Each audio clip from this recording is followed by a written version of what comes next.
한 해를 마무리하는 12월, 라디오 서울과 함께 마음까지 따뜻한 겨울 보내세요.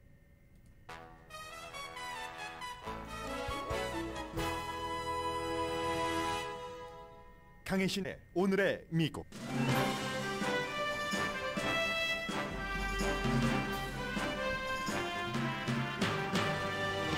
라 셀렉시온, 선택이란 이름의 아르헨티나 국가대표팀이 승부차기로 프랑스를 꺾고 월드컵에서 우승했습니다. 메시의 월드컵에서 아르헨티나 축구팀이 아르헨티나 정치인들에게 교훈을 줄 수 있다는 논평까지 나왔습니다. 저희 라디오 서울 방송이 마련한 나도 가수다 시즌2 공연도 많은 한인분들이 즐겨주셨습니다. 의사당 폭동사건 의회 조사단이 트럼프 전 대통령에게 3가지 형사 혐의가 있다고 오늘 법무부에 권고할 예정입니다. 전직 대통령에 대한 전례 없는 조치입니다. 피닉스에서 호놀룰루로 향하던 하와이안 에어라인이 심한 난기류로 36명이 다치고 20명은 병원으로 후송됐습니다. 11명은 중상입니다. 미국 48개 주의 겨울 폭풍이 불어 할러데이 여행 계획이 있으신 분들은 주의하셔야겠습니다. 캐런 베스 LA 신임 시장은 집 없는 사람들을 실내에서 살게 할 것이라는 계획 인사이드 세이프가 내일부터 시행된다고 주말 내내 강조했습니다. 일론 머스크가 주도한 여론조사에서 그가 트위터 CEO에서 내려와야 한다는 사람이 57.5%입니다. 머스크는 여론을 따르겠다고 밝혔습니다. 북한이 일본에 도달할 수 있는 탄도미사일 2발을 쌍으로 발사했습니다. 일본이 자체 국방력 강화 정책을 발표하자마자 한 미사일 발사입니다. 여러분 안녕하십니까? 오늘의 미국 강예신입니다. 4년 만에 한 번씩 있는 월드컵은 월드컵 자체로 많은 것을 스토리를 담고 있습니다. 오늘 이제 최종적인 정리죠. 해드려야 되겠는데 그 전에 월드컵만큼이나 응원 열기 무척 뜨거웠죠. 아르헨티나 유명하잖아요. 아르헨티나의 응원은. 그리고 토요일이 아니라 금요일에 우이쇼 이벨극장에 있어서 열렸던 저희 라디오 서울 방송이 마련을 한 나도 가수다도 정말로 나도 가수다에 출연을 한 그 출연진들을 위해서 응원하시는 분들도 많았고 무엇보다도 그곳에 모이신 분들이 즐겁게 즐겨주셨습니다. 저는 이제 처음부터 끝까지 여러분들이 어떻게 즐기시는가 하는 것을 봤는데 어떠한 행사에서 이렇게 많은 분들이 직접적으로 참여하고 즐기고 하는 것이 드물다. 저희 라디오 서울 방송이 이렇게 연말에 마련한 행사에 여러분들이 와주셔서 정말 감사하다는 생각을 했고요. 그리고 이런 행사를 볼 때마다 저희들은 또 느끼는 게 있습니다. 10명 가운데서 한 분은 그날 못 오셨고 많은 분들이 오셨는데 예를 들어서 상을 받으신 분 가운데 저희 시어머니가 젊은 분이에요. 그런데 아니 어떻게 이 노래를 이선희 씨의 노래였었죠. 나 항상 그대를 선택하게 되셨어요. 하니까 시어머니가 좋아하시는 노래예요. 이렇게 얘기하신 분도 계시고 또 나이 드신 분들 가운데는 친구가 나가보라고 해서 그랬다 하시는 분들 또 어떤 분께는 지혜도 배울 수가 있었습니다. 이 노래에 이제 막걸리가 들어가요. 제목에 막걸리를 좋아하세요 하니까 안 좋아하신대요.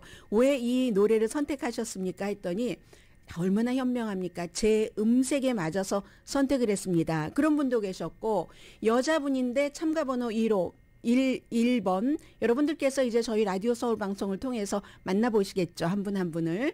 문슬기 씨의 경우는 여성분이고 아주 정말 스키니하신 날씬하신 그런 분이신데 스쿨버스를 운전하신다는 거예요. 그리고 대상을 받으셨고 그리고 무척 겸손해 보였는데 다른 분들이 너무 잘하셔서 제가요 하고 마지막으로 나와서 야생화를 부르셨던 분이 이제 두 번째로 잘한 상을 받으셨고 이런 모든 것들을 보면서 어쩌면 그렇게 즐겁게 즐기시죠. 많은 분들이 연말에 저희 라디오 서울 방송에 나도 가수다 시즌2 행사에 오셨던 그런 분들이 결국은 가장 모든 것을 종합하는 꽃이 돼주신 분들입니다. 그날의 행사는 여러분들의 행사였잖아요. 저희 라디오 서울 방송은 마련만 하고 많이 즐겨주시고 빛내주셔서 정말 감사하다 그런 생각을 했고요.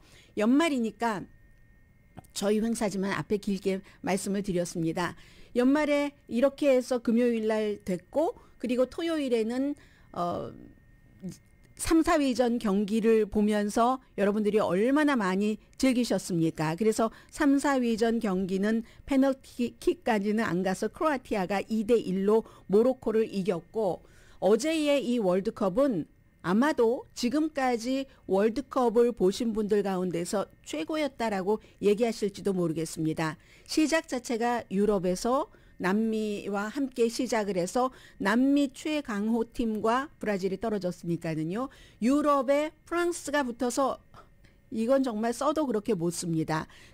그런 경기를 봤는데 이 경기 안에 너무 많은 것들이 들어가 있어서 그리고 이제 프랑스의 킬리안 음바페는 아직 젊으니까 리오넬 메시가 메시의 월드컵이 되는 것을 응원하신 분이 많은데 그렇게 됐고 그게 이제 정치계에서는 아르헨티나 정치까지로 연결이 됩니다. 연말이니까 이 내용부터 정리를 해드리겠습니다. 봉헌이다. 영적 응답이다. 이런 얘기를 하는 사람들도 있는데 왜냐하면 아르헨티나에서 축구는 종교잖아요. 마라도나를 위한 무슨 교도 있는 나라가 그 아르헨티나이기 때문에 메시는 그야말로 본인의 경력에 이 월드컵까지 보태서 86년도 월드컵이 마라도나 월드컵이었던 것처럼 이번에는 메시의 월드컵이었고 트로피, 그의 이미지, 아르헨티나의 와 하는 이 많은 사람들이 원하는 그대로 결론이 나왔습니다. 앞으로도 많이 보시겠지만 가장 중요한 것은 리얼타임에 보는 거잖아요. 어떠셨어요, 여러분들? 많은 그 축구 전문가들은 미친 경기다, 크레이지하다라고 표현을 하는데 magnificent라고 표현하는 그런 사람들이 많았고 예상했던 대로 맹렬한 매치인데 이게 인생을요. 우리 지금 며칠 안 남았잖아요. 오늘 며칠입니까? 12월 19일인데 2022년을 어떻게 마무리하느냐는 사실은 하루하루를 살아가는 그 사람들, 아르헨티나의 선수들의 마음처럼 프랑스의 많은 것들이 꼭 좋았던 건 아니에요. 그러나 그 프랑스를 이겼잖아요. 아르헨티나가 그렇게 힘든 프랑스를 왜 처음에 그렇게 전반 후반하고도 얼만큼까지 통제할 수 있었는지는 모르겠습니다만은 통제를 했고 그런데 음바페가 보통 음바페가 아니니까 살려내잖아요. 어떤 땐 자신이 페널티 만들고 본인이 뭐 넘어지면서도 골을 넣고 3골 다 음바페가 넣고 그리고는 그러면 메시가 다시 아르헨티나의 희망을 살려내고 음바페가 또 응답을 하고 연장전까지 갔지만 3대3에서 메시가 먼저 페널티킥을 쫙 넣으면서 선제 이런 분위기를 하고 음바페도 또 넣고 이렇게 해서 이제 음바페는 어쨌든 그 50년도 더 된 1956년도에 영국의 허스트 경의 그 헤드트릭 3번 넣는 이것을 했는데도 결국은 승부차기로 메시의 올림픽이 됐습니다. 아르헨티나는 해냈습니다. 사우디아라비아에 지는 것으로 시작을 해서 그게 약이 됐는지도 모르죠. 프랑스를 이기고 36년 만에 우리는 또 36년이라는 숫자에 참 여러 가지 감정을 담죠. 36년 만에 세 번째 월드컵 국가가 됐습니다. 라 셀렉시온 선택. 프랑스가 사실은 2018년 이제 제가 여러분들께 지금 전해드리고 있는 것은 BBC, 이코노미스트, 뉴욕타임스 그밖에 무슨 스포츠 잡지들 전부 다 종합을 해서 전해드리고 있는 건데 프랑스가 2018년도에 월드컵을 가져갔었을 때 팀이 굉장히 젊었고 어느 팀보다도 몸값이 비쌌습니다. 킬리안 음바페가 그때 19살이었는데 이제 오늘 말고 내일 24살이 됩니다. 두 번째로 월드컵에 가서 그 당시에도 굉장히 어린 선수였고 두 번째로 어린 선수였고 골을 넣은 펠레가 17살 때 골을 넣었으니까요. 1958년도에 프랑스 팀 올해 선수들 다 그거 몸값을 합치면 11억 달러랍니다. 그런데 11억 달러인 프랑스 팀을 거의 반 6억 4,500만 달러인 아르헨티나가 이긴 경기입니다.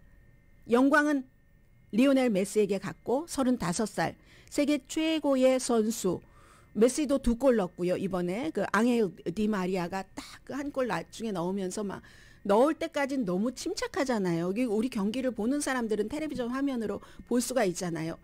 침착하게 골을 넣고는 그 다음에는 확 그 눈물이 쏟아질 것과 같은 그런 것.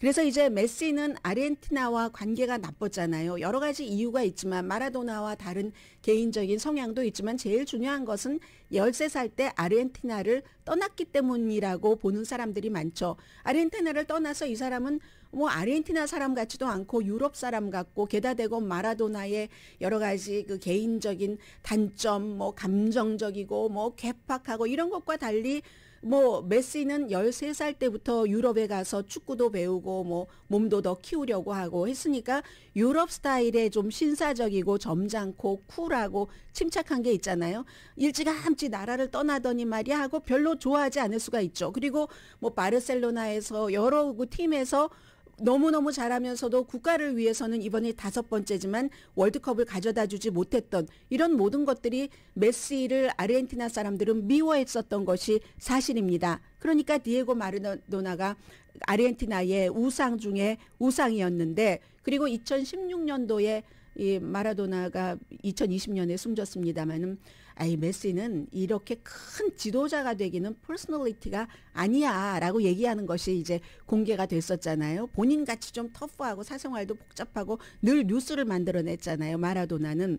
그런데 결국은 메시가 코파 아메리카나, 라틴 아메리카의 월드컵과 같은 거기서 이김으로써 아르헨티나 사람들이 조금 메시를 지난해에 28년 만에 우승하면서 메시를 좋아하기 시작했고 그 좋아하니까 이제 응원도 더 많이 진정으로 하게 됐고요. 유니폼, 넘버 10 이런 것들 국가의 유니폼이 됐고 그리고는 또 하나가 메시도 달라졌죠. 아르헨티나 사람들이 막 응원을 하니까 2016년도는 하도 아르헨티나에서 국가에서 본인을 미워하니까 국가팀에서 잠깐 그 떨어져 나오기도 했잖아요.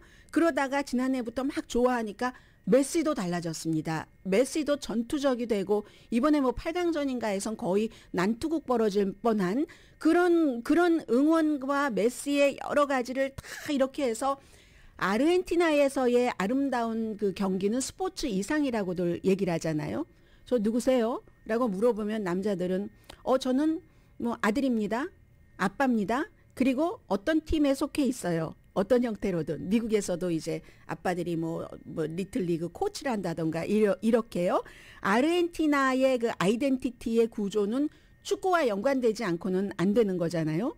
축구와 국가의 정체성 이런 일들. 그래서 이제 마라도나가 지금까지 반신반의처럼 돼 왔던 건데 축구가 종교니까 월드컵의 이 승리 올해 아르헨티나가 가뭄도 너무 심하고 아르헨티나가 예전에는 무척 잘 살던 나라였는데 뭐 영국과도 막 대적하고 이럴 정도였는데 어느 순간인가부터 정치인들이 너무나 인기 영합주의 쪽으로 가다 보니까 그리고 사람들도 열정적이고 하니까 뭐 에바 페론 이런 식으로 누구의 한 사람에게 미치면 미치고 아니면 아니고 하는 인기 영합주의로 인플레이션이 엄청나고 지금 정치는 예를 들어서 대통령과 부통령이 지금 뭐 몇 개월 동안 말도 하지 않고 부통령이 암살 시도에서 살아나기는 했어요. 지금 뭐 총이 뭐 1인치 정도 비껴나갔다고 하잖아요. 그런데 그 부통령이 이달 초에 뭐 부패 스캔들로 뭐 6년 징역형을 선고받는다던가 너무나 어려운 정치 환경입니다.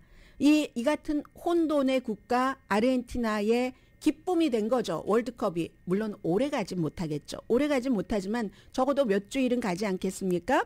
그래서 뿌리 깊이 박힌 아르헨티나의 정치적인 굉장한 분열상 이거는 이제 한국도 그렇고 미국도 그렇지만 아르헨티나도 만만치 않습니다. 월드컵의 열기가 적어도 아르헨티나 정부를 연말에는 평화로운 쪽으로 간다. 한국도 월드컵 16강전까지 간 것이 윤석열 대통령 지지율 조금 높이는데 분위기가 좋으니까 기여를 했잖아요. 그런 식으로 그렇다고 해서 내년 내내 후년까지 이 월드컵으로 우승을 한 세 번째 우승을 한 아르헨티나의 기쁨이 정치를 다 지배하지는 못할 것은 분명한데 지금도 아르헨티나의 정치 계급은 스포츠맨십에서 배울 수 있는 것이 있다고 얘기를 합니다. 이건 이코노미스트의 지적인데 이게 꼭 뭐 정치계만 그렇겠습니까? 모든 분야에서 마찬가지라고 생각이 됐습니다. 예를 들어서 메시의 재능도 중요했지만 메시는 항상 주변 사람에게 의존할 때 빛났다는 겁니다. 이번 스포츠에서도. 나라의 분열된 정부도 사실은 그 뭐 중도적인 대통령과 좌파 부통령 몇 개월 동안 서로 말을 하고 있지 않은 이런 사람들도 어떤 순간에는 이 일을 함께 하려면 팀워크를 해야 된다는 겁니다. 이건 뭐 회사에서도 마찬가지고 다 그렇겠죠. 그래서 어떤 아르헨티나 사람들이 오랜 동안 메시를 비웃어 왔지만 우리와 성격도 다르다. 왜 저렇게 저 사람 침착해 쿨해. 13살 때 말이야 나라를 떠나서 다른 나라들을 위해서는 그 자신이 속한 엘리트 리그 팀을 위해서는 메달도 주는데 왜 나라는 못 줘? 뭐 이런 일들. 그런데 그러한 사람들의 마음이 달라지고 아르헨티나의 정치적인 계급도 이 스타 미드필더를 아주 그 뒤늦게 포용한 것에서부터 배울 수 있다고 얘기를 하고 있습니다. 이미 갖고 있는 것을 감사할 줄 모른다는 거예요. 뭐 정치 계급에서도 단점도 있지만 장점도 있는데 그 장점을 플러스를 해야지 시너지 효과를 내서 메시와 주변 사람들 이렇게 해서 월드컵으로 갈 수 있다는 것을 얘기를 하고 있습니다. 아르헨티나 감독과 선수의 이번에 굉장히 그 신중했었고 전문성, 스타 선수들 이런 선수들이 경제 관리에 있어서 얼마나 아마추어적이면은 뭐 인플레이션이 그 정도까지 올라가느냐. 정치 리더들은 항상 말만 한다. 좋은 게임 우리 하겠다 말만 하고 딜리버리를 결과를 주지 못한다는 얘기를 합니다. 그런데 그에 비해서 메시는 좀 마라도나와 다르니까 많이 다르니까 거의 반대라고도 볼 수 있죠. 조용조용하게 말하면서도 인정사정 볼 것 없이 골이라는 하나의 목표를 두고 완전히 미스터 메시처럼 그냥 이번에는 더군다나 더 저돌적으로 갔다. 그럼으로써 메시가 어쩌면 마라도나를 뛰어넘었다. 마라도나가 예전에 2골 넣었을 때 한 골은 뷰티풀한 골이었고 또 하나 골은 심판이 보지 못한 뭐 핸드터치가 있었던 그런 골이었는데 축구 경력으로나 축구 선수의 매너로서나 메시가 어떻게 보면 이번에 마라도나를 뛰어넘었을 수도 있는 것이고 그 같은 것을 아르헨티나의 정치인들이 받아들여야지 된다. 그리고 여기서 이제 또 하나 많은 매체들이 지적을 하고 현장에서 본 사람들이 얘기를 하는 것이 아르헨티나가 이렇게 이길 수 있었던 것은 국민들의 응원이라고 얘기를 합니다. 축구에서 응원이 너무너무 중요하잖아요. 저희 방송에서도 들어주시는 여러분들이 거의 전부인 겁니다. 그래서 저희도 주말에 나도 가수다라는 여러분 감사합니다 하는 행사를 마련하고 즐겨주십시오 했잖아요. 축구에서도 국가 운영에서도 국민이 응원단이 정말 최고라서 프랑스가 아르헨티나보다 너무너무 잘 살죠. 너무너무 잘 사는데도 불구하고 그 프랑스 팀을 응원하러 간 사람은 10,000명 정도, 뭐 인구도 몇 천만 명 더 많습니다. 그런데 아르헨티나를 응원하러 멀기도 더 멀죠. 더 가난하죠. 아르헨티나는 가난해요 지금. 그런데도 프랑스의 5배인 5만 명이 갔습니다. 5만 명이 가서 이게 홈 경기장이야 할 정도로 드럼 쳤죠. 기가 막 날리죠. 그 함성에 maybe 프랑스 선수들이 처음에 거기에 눌렸는지도 모를 겁니다. 더 부자고 인구가 더 많은데도 아르헨티나의 팬, 떠들썩한 응원으로 유명한 힌차스. 그 팬이 그야말로 메시가 막 상대 선수 3명을 막 그 드리블 할 수 있는 정도의 속도로 막 아르헨티나를 외치고 있잖아요. 새롭게 축구 노래를 쓰면서 거대한 국기를.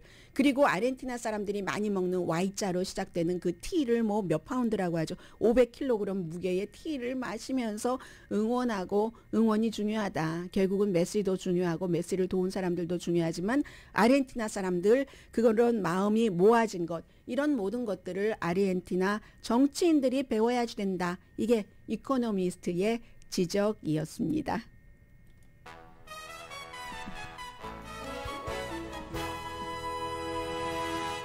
이제 2026년입니다. 미국이에요. 미국, 멕시코, 캐나다가 이제 세 나라에서 나눠서 하는데 미국에서는 로스앤젤레스에서 하면 좋겠어요. 자, 이렇게 한 해 월드컵과 함께 즐겁게 마무리를 했고요. 나도 가수다 참여해 주시고 즐겨주신 분들 다시 한번 감사드립니다. 저희가 유튜브로도 생중계를 했기 때문에 현장에서 보지는 못하셨지만 소리로나마 들으신 분들은 많이 계셨을 것 같고요. 앞으로 이제 2023년 이제 얼마큼 남았습니까? 10하루, 12틀 정도 남았습니까? 여러분들 이 아르헨티나의 메시 팀처럼 연장전까지 3대3으로 가다가 끝까지 가서 이기는 것처럼 마무리 잘 하시기 바랍니다. 오늘의 미국은 유한양행 뉴오리진 건강식품과 유정란 배반엽 줄기세포 화장품 전문회사 셀리온, 이민법 가정법 전문 제인정 종합법률사무소, 프리미엄 고기 쌈밥 전문 레스토랑 쌈, 재래식으로 직접 만든 검정콩 생순두부 수라원 순두부, 한국 홈쇼핑 공동후원입니다. 하와이에서 이 방송 듣고 계신 분들 많이 놀라셨겠습니다. 잠시 뒤에 전해드리고요. 그리고 오늘, 내일, 모레 정말 중요한 일들이 있어서요. 잠시 뒤에 뵙겠습니다.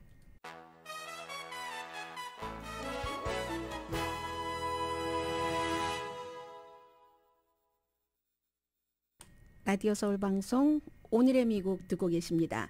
하와이에서 어제 이제 하와이 호놀룰루로 향하던 비행기였고 피닉스에서 출발을 했는데 하와이안 에어라인이 심한 난기류로 36명이 다쳤습니다.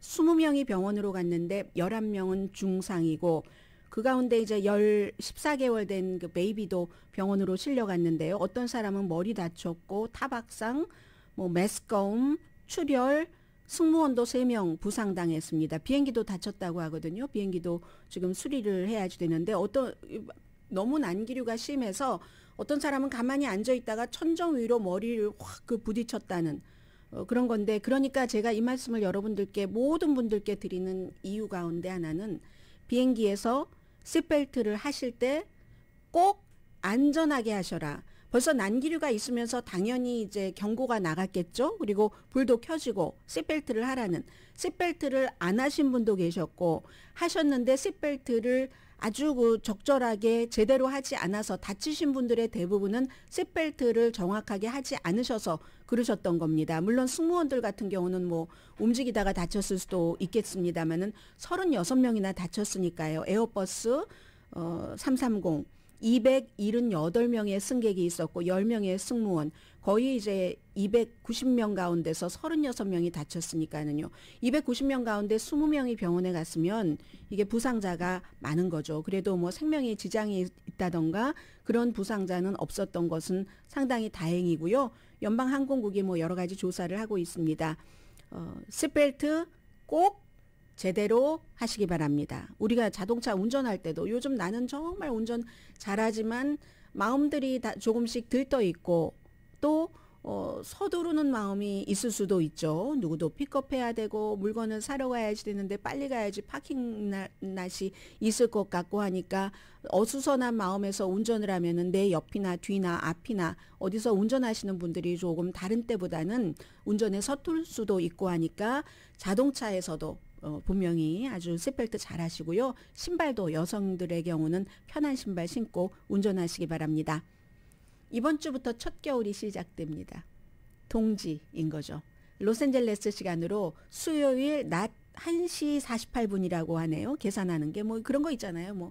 지구가 태양으로부터 가깝든지 멀어지든지 그 각도가 23.5도 이런 동지를 계산하는 방법 있죠.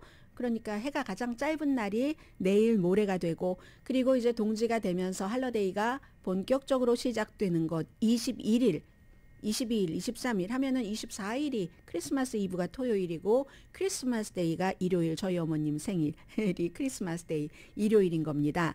그래서 앞으로 할러데이가 시작되면서 48개 주에서 2억 7천만 명이 겨울 폭풍 엄청 추운 그런 날씨 이변 같은 것을 경험을 하신다고 하거든요. 앞으로 7일 동안 최저 기온이 32도 아래인 지역도 많고요. 그리고 0도 아래인 곳도 있다고 하니까 5,500만 명 48개 주에서 캘리포니아주도 오늘 이번 주 초에는 조금 추운 것 같아요. 그것도 지역에 따라서 엄청 차이가 있으니까 여러분들 이런 때 독감 예방 접종 안 받으신 분들은 미리 24일 되기 전에 받으시고, 왜냐하면 또 뉴 이어스 데이도 있고 한 해의 마지막 날도 있고 밖에 나갈 일도 있고 하니까 꼭 건강부터 챙기시기 바랍니다. 이제 의사당 폭동 조사위원회가 1월 3일에 끝납니다. 끝나면서 트럼프 전 대통령 그리고 트럼프 전 대통령의 측근을 형사기소, 민사기소할 것을 권고를 할 것인가 말 것인가 권고를 할 것으로 지금 알려졌습니다. 특히 이제 트럼프 전 대통령이 가장 중요한 인물 아니겠습니까? 또 전직 대통령이고 몇 가지 혐의인데 그 혐의 가운데서 반란 음모가 있다고 하네요. 반란 음모. 그리고 어떠한 그 새로운 대통령을 인준하는 그 같은 의식을 방해하는 음모. 국가를 속이기 위한 그런 그 음모. 이 세 가지 음모에 대해서 연방 그 법무부에 기소하라는 권고를 하는가 봅니다. 물론 의회가 이런 케이스에는 기소하는 것이 아니기 때문에 연방 법무부에서 알아서 하는데 연방 법무부도 이미 의사당 폭동 사건에 대해서 트럼프 전 대통령을 포함한 많은 사람들을 수사를 하고 있습니다. 오늘 최종적으로 미팅을 하고요. 의회 조사단 9명, 7명 민주당, 2명 공화당 최종적인 그 미팅을 하고 법을 어긴 사람은 대통령이 됐건 전현직 대통령 모두 다 적절한 시기에 국민들과 똑같이 처우해야지 된다. 본인이 한 일에 대한 법적인 잣대, 그러므로 기소해야지 된다. 기소할 충분한 증거가 있다 하는 게 의사당 폭동사건 조사위원회의 발표입니다. 말씀드린 것처럼 상징적이죠. 이 발표는 법무부가 기소 결정을 하니까. 법무부가 지난달 그 메릭 갈란드 법무장관이 특별 검사를 임명한 것 말씀드렸었죠. 전범 재판소에서 일을 했었던 잭 스미스 검사. 이 사람이 이제 최종적인 여부를 결정을 하게 됩니다. 그동안 의사당 폭동사건위원회가 1000명의 증인을 불러서 조사를 했고 일반인에게는 뭐 내일 모레 수요일 동짓날 공개를 하네요. 그리고 이제 위원장은 민주당 미시시피가 지역구인 버니 탐슨 위원이 이제 최종적인 발표를 하겠죠. 지금은 이제 이미 그 시간이 지나가서 잊으신 분들도 많이 계시겠지만 의사당 폭동 사건이 일어나고 처음에는 너무 황망하고 황당해서 며칠 뒤에 공화당의 하원 의원 10명을 포함을 해서 연방 하원에서 트럼프 전 대통령을 탄핵시켰습니다. 이 이슈로.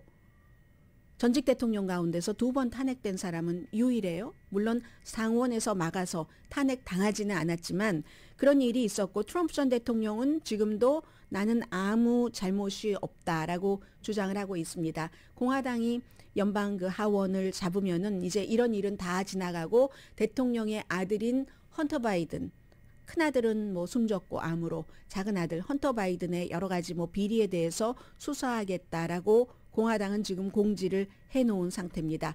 그리고 이제 오늘부터 지난번에 이제 오스키퍼즈라는 극우 무장 단체의 그 주동자들이 의사당 폭동 사건에 대해서 이제 여러 가지 그 법적인 조치를 받았는데 오늘부터는 또 다른 그 프라우드 보이즈에 대한 재판이 시작이 됩니다. 의사당 폭동 사건의 중심적인 역할을 했는가 이 점에 대해서 그렇고요. 그리고 이제 트럼프 전 대통령에 대해서는 지난주에도 여러 번 여러 종류의 USA 투데이라든가 월스트리트저널의 여론조사 결과를 말씀을 드리면서 론 디센티스 플로리다 주지사보다 심지어 몇십 % 호감도도 뒤떨어지고 뭐 2024년도 공화당 예비선거 경선에 출마해야지 된다 아니다 여기도 론 디센티스보다 몇십 %, 뭐 거의 20% 정도 지지율이 떨어집니다. 그런데요 한 가지 문제가 뭐냐면은 인기가 내려가고 있는 것 사실입니다. 여러 가지 법적 문제를 트럼프 전 대통령이 겪고 있는 것도 사실이지만 공화당을 100%라고 공화당원 100%, 그 100% 가운데 거의 40%인 38%는 본인은 마가 공화당원이라고 얘기를 합니다. 이건 이제 트럼프의 마가예요. 그 미국을 다시 강하게 그 Make America Great Again 위대하게 한다는 그 마가가 40%고 그 약 38%의 공화당의 38%가 마가 공화당인데 마가 공화당의 68%는 지금도 트럼프를 지지합니다. 그러면요. 2016년도에 그때 몇 명이었었죠? 뭐 9명 이상이었었죠. 예비선거에 나왔던 사람이. 그 사람들을 다 로열 패밀리부터 부시 가문의 플로리다 주지사였던 그 아들 부시 대통령의 동생부터 쳐내고 테드 크루즈도 쳐내고 마르코 루비오 플로리다의 연방 상원 의원도 쳐내고 또 한 사람이 있네요. 존 케이크식이라는 오하이오주의 주지사로서 굉장히 오하이오주에서 경제가 어려울 때 경제도 살렸고 이 사람은 좀 온건하고 합리적이고 온건하고 합리적인 사람이다. 그렇게 이제 알려진 사람. 말하자면 뭐 국민의힘에서 합리적이다 해서 국민의힘이 아닌 사람도 좋아하는 유승민 뭐 전 대표 같은 이런 형태의 인상을 갖고 있었던 사람이 존 케이식인데 주지사로서도 굉장히 성공했고요. 트럼프 전 대통령이 한 사람 한 사람 다 쳐냈잖아요. 아마 그때보다 더 많은 사람이 2024년도 현재로서는 12명 정도가 2024년 예비선거에 나올 것이라고 지금 생각을 하고 있다는 것 같습니다. 그렇게 될 경우 말씀드렸죠. 공화당의 38%가 마가 트럼프 편이고 트럼프 편인 38% 가운데서 68%는 여전히 트럼프 전 대통령을 지지한다면 나머지 공화당 지도부가 여러 사람 12명 정도 나온다고 하는데 이 사람들 가운데서 다 미리 제쳐내고 트럼프와 경쟁을 하기 전에 한 사람만 딱 만들어서 그를 세우기 전에는 트럼프 전 대통령이 예비선거에서 2016년과 똑같이 본인이 후보가 될 수 있는 가능성도 높아지는 거죠. 그 결과는 본선거에서는 공화당만 가지고 되지 않으니까 이번에 중간선거에서 보였던 것처럼 예비선거에서 다 이겨놓고 본선거에서 민주당에게 질 수도 있죠. 트럼프 전 대통령이 2024년도에 이러한 형태의 시나리오로 공화당의 예비선거 후보가 된다면 그래서 의회 조사단이나 아니면 뉴욕에서 조사하고 있는 여러 가지 그 사업에 관한 뭐 불법을 저질렀었다는 뭐 이런 일들 그런 결론들이 아직 충분히 나오진 않았습니다만은 최종적으로 트럼프 전 대통령은 그때도 2024년은 얼마 남지 않았잖아요. 계속 법적 소송을 하면서 결과 나오는 것을 연기하려고 할 테고 그 사이에 공화당의 예비선거 후보가 다시 될 수 있는 가능성도 있다. 이것도 마찬가지로 축구나 모든 게 다 마찬가지예요. 단결하지 않으면 한 사람으로 공화당이 후보를 단결시키지 못하면 트럼프가 지명되고 민주당에게 떨어질 수도 있다. 바이든 현 대통령처럼 약한 사람에게도 트럼프 전 대통령이 한 700만 표 차이로 지고 말았잖아요. 이제 그 점을 하나를 인기는 줄어들고 있지만 입지는 전보다 약해지고 있지만 여전히 공화당의 예비선거가 될 확률은 트럼프 전 대통령이 높을 수 있다. 전해드립니다. 론 디센티스 인기 있으면 뭐합니까?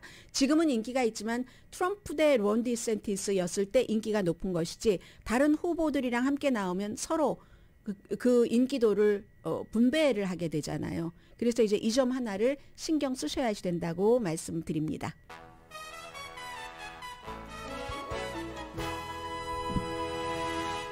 라디오 서울 방송 오늘의 미국 듣고 계십니다. 지금 늘 인플레이션만 말씀드려서요. 디플레이션을 좀 말씀드리겠습니다. 할리데이 쇼핑 시즌 오늘부터는 정말 감사한 마음 준비하셔야 될 분들이 많으실 것 같은데 스마트폰도 요즘 싸지고 있고요. 항공료도 3.3%나 11월 달에 싸졌고 장난감, 운동화, 옷이 좀 싸졌습니다. 여성들은 뭐 코트가 됐건 자켓이 됐건 계속 싸지고 있고 그런데 뭐 중요한 것은 제일 중요한 건 항상 먹는 거잖아요. 사람들과. 그럴 때 뭐 고기라든가 뭐 여러 가지 피쉬 전부 올랐고 과일 채소가 더 올랐어요. 고기보다 2.1% 또 빵 뭐 좀 구운 그런 그 프로덕트도 2.9%나 올랐는데 항공 여행하시는 분들은 조금 괜찮다라고 생각을 하시면 되고 그 소매업소가 또 물건값이 제가 지금 말씀드리지 않은 많은 물건들도 좀 싸졌는데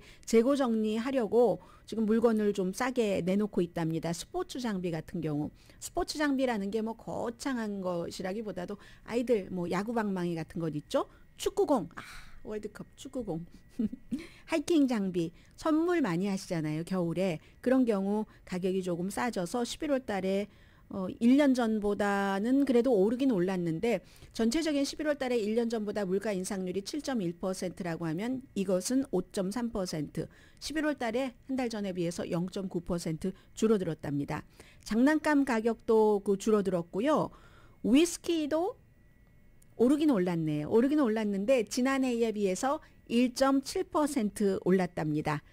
식탁이 아무튼 문제예요. 이제 식탁이 제일 중요하고 그래도 그것도 그거지만 장난감 사는 것 좋은 사람 만나러 가는데 비용이 좀 적게 들겠다네 하는 그런 그 디플레이션을 생각하시면 잠시라도 조금 웃을 수 있고요.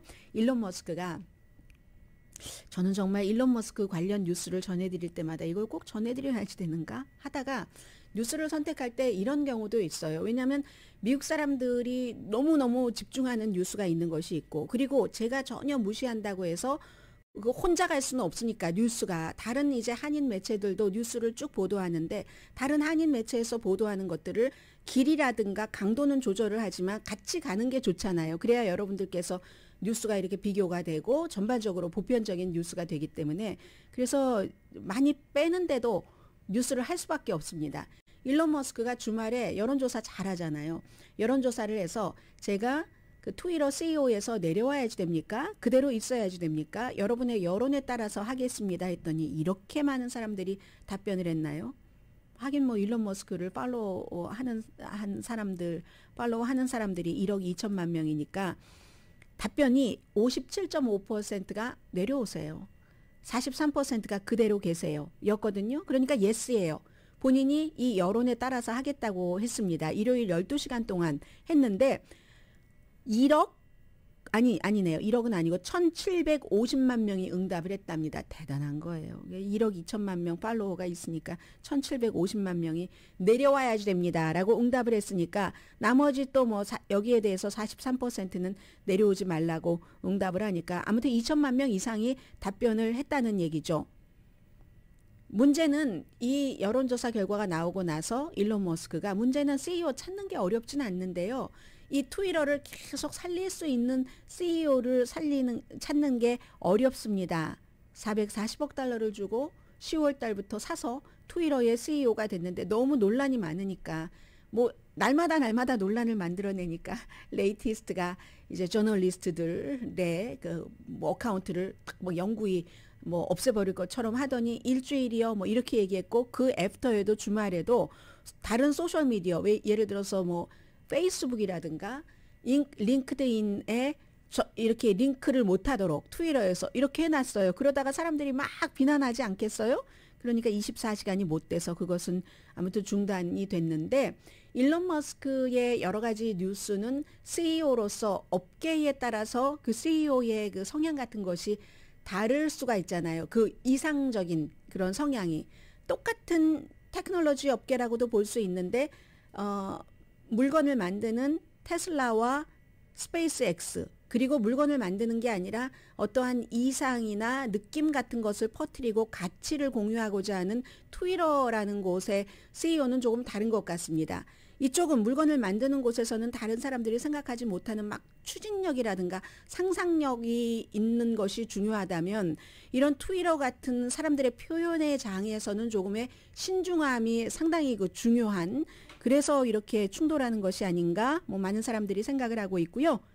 캐런 베스 LA 신임 시장이 집 없는 사람들을 실내에서 살게 하겠습니다. 이게 이제 취임식 연설 때부터 했고 그 다음날 비상사태를 선포를 하고 8일이 지났는데 Inside Safe 실내에서 안전하게 이런 캠페인이 내일부터 시작이 된답니다.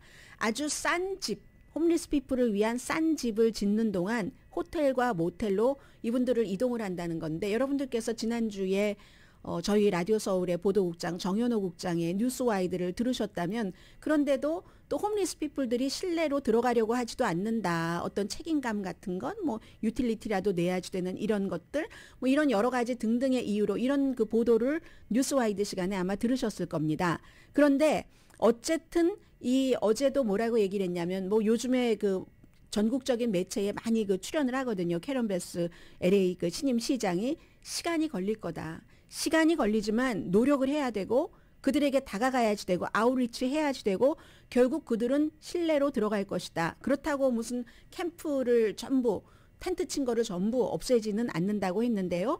4년 뒤에 보면은 많이 달라져 있을 것이다. 이런 얘기를 했고 그리고 이제 금요일에 오늘의 미국 끝나고 나서 행정명령도 발동을 시켰습니다. 싼 주택을 짓는데 신청서를 60일 안에 검토를 해서 공사가 시작되면은 시는 뭐 5일 동안 여러 가지 제반 사항을 해줘야지 되고 단기 주택 프로젝트를 위한 절차를 끝내는 데는 이틀이면 된다.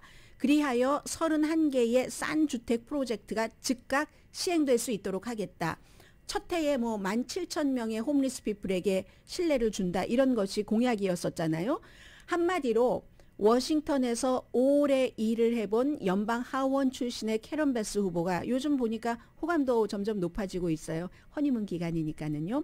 관료주의를 줄이겠다. 좀 빨리 하겠다. 무슨 뭐 얼마 안에 임시주택을 짓는다고 하지만 지미 카터 전 대통령에게 물어보세요. 임시주택 짓는데 어떤 경우 하루면 뚝딱, 몇 시간이면 뚝딱 짓기도 하잖아요.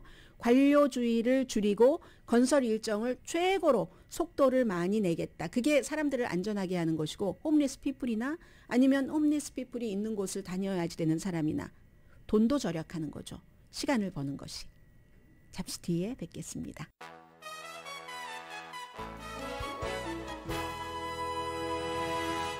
라디오 서울 방송 오늘의 미국 듣고 계십니다. 북한이 일본에 도달할 수 있는 탄도미사일 2발을 이제 쌍으로 발사를 했는데 동창리에서 발사했고요. 이제 이번이 이게 중요한 것은 고체 연료를 썼다는 겁니다. 그리고 그 하루 전에도 역시 고체 연료를 써서 이것보다는 조금 덜 심각한 발사를 했었는데 310마일을 비행을 했고 동해에 떨어졌고 굉장히 가파른 각도였기 때문에 고도는 340마일, 표준으로 하면 훨씬 더 멀리 간다. 고체 연료가 요격하기가 힘들고요. 액체 연료는 그거 주유하려면 몇 시간 걸리니까 그 사이에 탐지를 할 수가 있고 하는데 그래서 이제 중요한 것인데 이게 바로 일본이 국가안보 전략을 9년 만에 처음으로 업데이트를 했습니다. 업데이트하고 며칠 만에 이루어진 건데 금요일에 제가 이 내용을 여러분들께 뉴스를 전해드리지 못했었습니다. 일본이 국방 전략을 9년 만에 업데이트했는데 그 전에 쭉 나왔던 내용이긴 합니다. 우선 그 국방비를 2배 늘리고 그리고 공식적으로 이제 평화주의 국가잖아요. 전쟁을 했었던 국가이기 때문에 그런 일본이 북한 등의 미사일 공격에 대항하기 위해서 적의 영토에 있는 적의 기지를 표적으로 삼을 수도 있다. 미사일을 포함한 반격 능력까지 다 얘기를 한 겁니다. 당연히 미국은 환영하고 중국은 비난합니다. 미국은 아시아에서의 여러 가지를 미국 혼자 감당하기가 너무 부담스러우니까 일본이 해주기를 원하고 중국은 반대의 입장에서 싫어하고 그래서 이제 이번에 발사한 이 중거리 탄도미사일은 일본에 도달할 수 있다. 북한은 뭐 이거 무슨 스파이 위성 뭐 이런저런 얘기를 하고 있습니다만 이 부분은 결국은 그만큼 새해에는 북한 이슈도 또 떠오를 것이다 라는 것을 말하고요. 오늘의 미국은 유한양행 뉴오리진 건강식품과 유정란 배반엽 줄기세포 화장품 전문회사 셀리온, 이민법 가정법 전문 재인정 종합법률사무소, 프리미엄 고기 쌈밥 전문 레스토랑 쌈, 재래식으로 직접 만든 검정콩 생순두부, 수라원 순두부, 한국 홈쇼핑 공동폰이었습니다. 잠시 뒤 10시에는 아주 그 금요일에 멋지게 사회를 봐준 선우, 균우 두 분이 진행하는 좋은 아침, 좋은 하루 방송되고요. 여러분들 이제 그 올해가 얼마 남지 않았기 때문에 꼭 뭐 자동차도 점검하시고 좀 여러분들 건강도 신경 쓰세요. 강혜신이었습니다.